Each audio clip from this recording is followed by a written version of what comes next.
Special thanks to our readers for today. That was a lot of reading.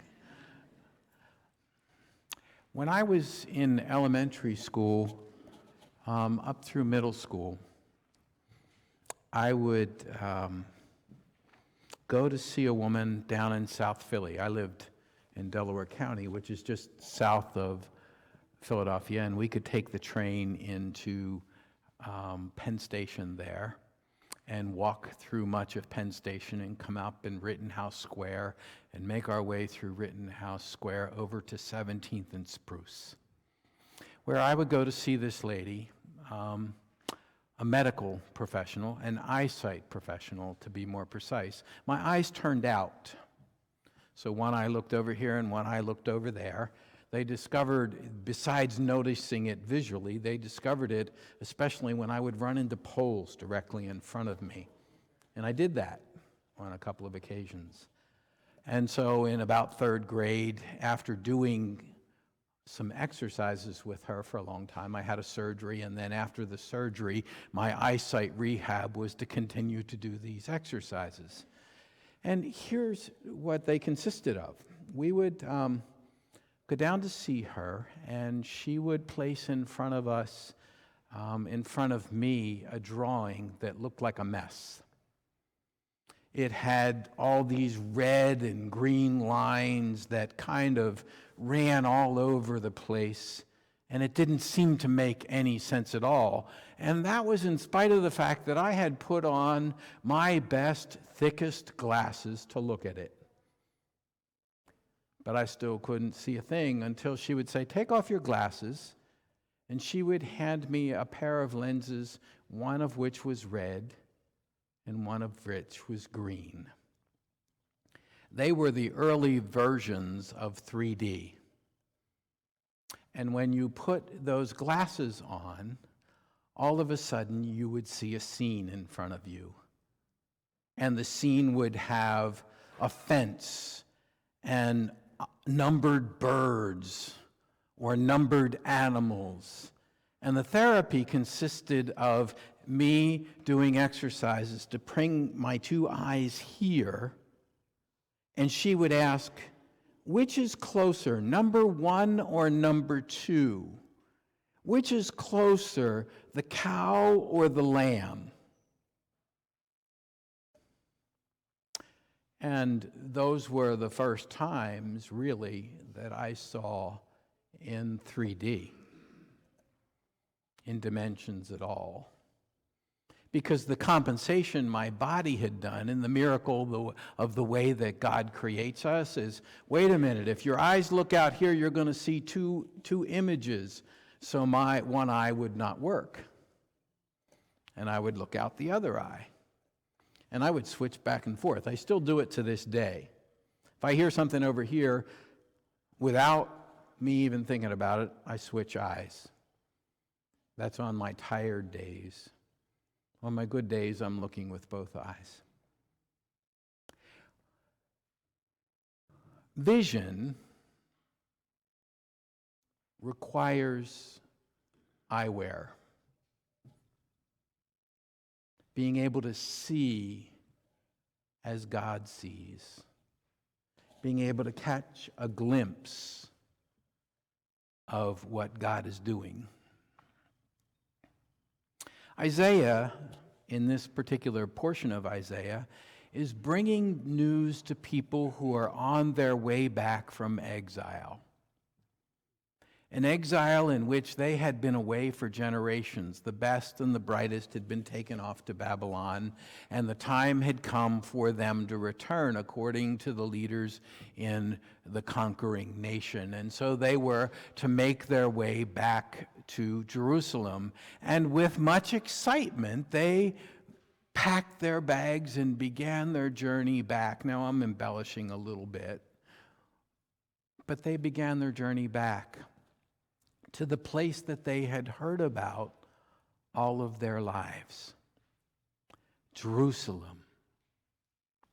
The place where David had reigned as king, and where their army had once been mighty and feared, and where they had a land of their own.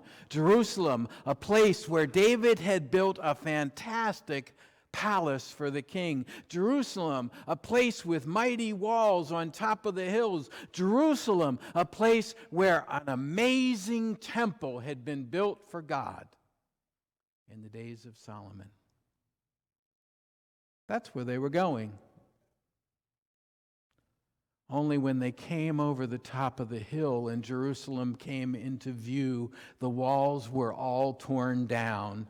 The temple had been destroyed. The palace didn't stand, and the city was a mess. It's in that context that Isaiah offers this vision. As they come over the hill and see all of this, or as they're living in that city and they come together with the people who had been living in that mess all of those years, Isaiah presents to them a vision of hope, of opportunity, of joy, of God's activity in the world. And early on, he says to them, the former things will be remembered no more. The former things of the way it had been glorious in the past will be remembered no more. David's great palace, the mighty army, the size of the walls, the amazing, astounding temple, but also the former things of their history, of being a wandering Aramean with no place to call home, of being a people in exile, of being a people who had been slaves in Egypt, of being a people who had wandered in the wilderness. All of those things were getting in the way of being able to catch a glimpse of what God might be doing in the world now, for God was about to do a new thing. New things are hard, aren't they? New things confuse us. New things cause us to wonder and long for the old things that were familiar and secure and safe and the way we had always known and what we like. But God offers a new thing, a new way, a new possibility beyond imagination. Something bigger and broader and wider and more creative than anything they could ever imagine. A place where lions eat straw.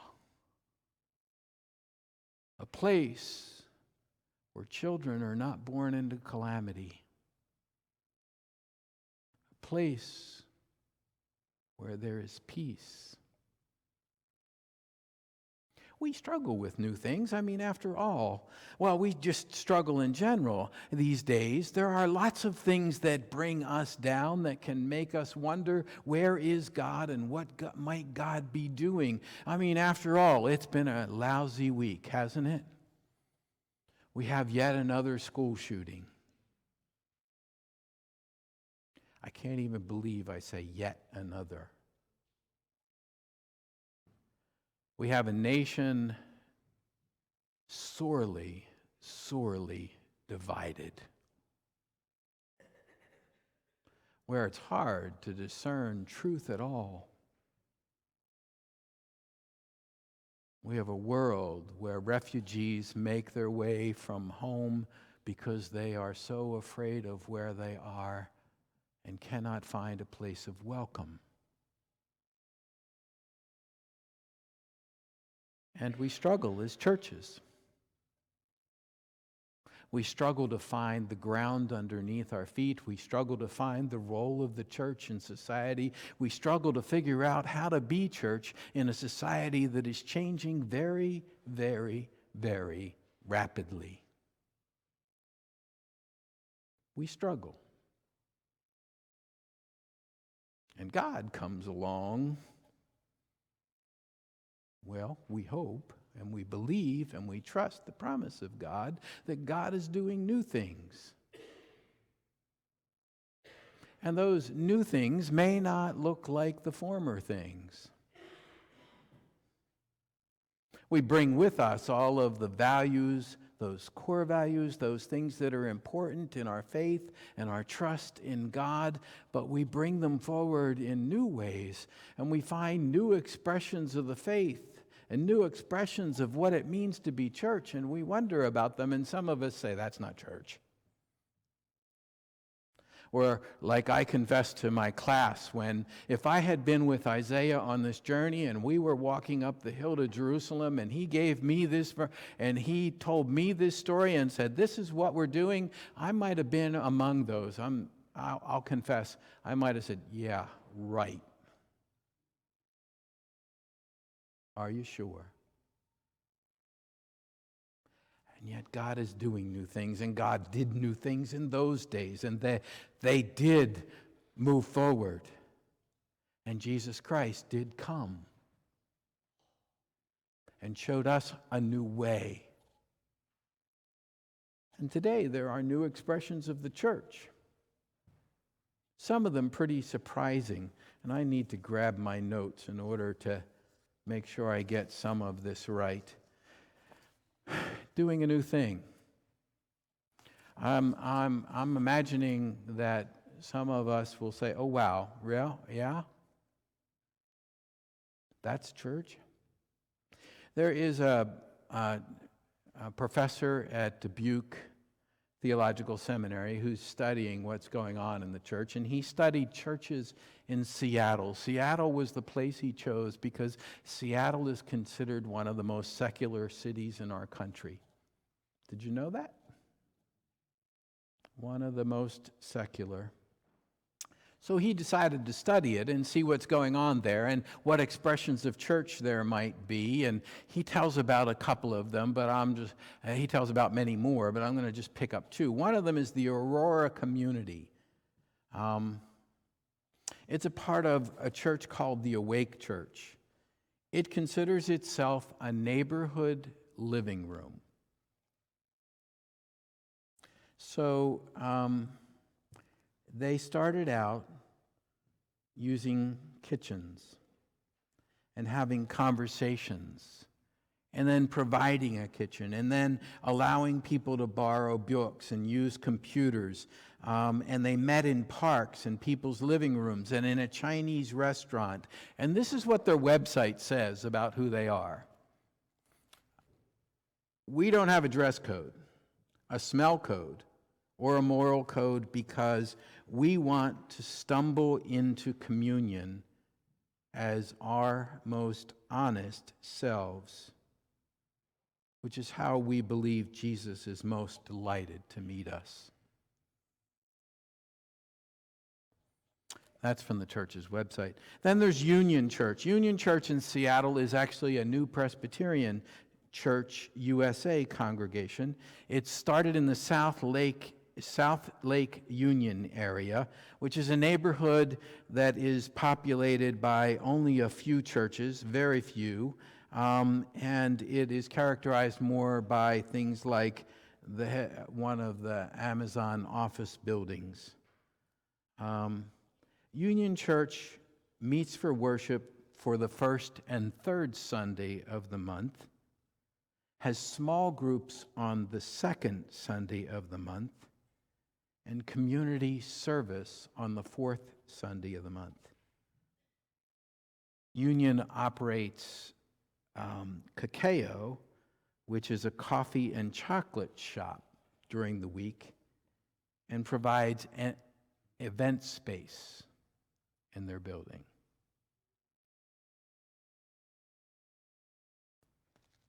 Those are pretty different images of the church. James, the author, talks about the concept of belonging before believing and about building relationships first and intentionally creating spaces in which Jesus followers and the interests of the community can be practiced together, even if it's not necessarily on the same page as far as doctrine or affiliation. Now, I'm not at all suggesting that that's what Prospect should be and do, but I am suggesting that God might be doing new things. Well, I should rephrase that. God is doing new things, and they are different. God is always doing new things, always doing new things, and they are surprising and sometimes hard for us to recognize. I had to think about it. If I go back to that first story, I had to work hard when I would put on those red and green glasses, and they gave me a set of those pictures. They were about that big, and I wish I could remember Mrs. So-and-so's name because I used to have it in my head, but she sent me home with those cards, and I would have to sit for 10 minutes a day practicing, working hard to look through those red and green glasses, and to make sure that the answers I had by now memorized was the cow or the lamb closer, because I looked at them every day for 10 minutes. So I knew the cow was closer than the lamb. But I had to work hard putting those glasses on and bringing my eyes together and using both of them to see what it is that was there. And discerning where God is at work among us today requires that same kind of discipline. To take time, to look hard, to put on different glasses, to be willing to see something when at first glance it just looks like a mess. Let us pray. God, give us eyes to see and ears to hear and hearts that are open to the movement of your Spirit. In Jesus' name, amen.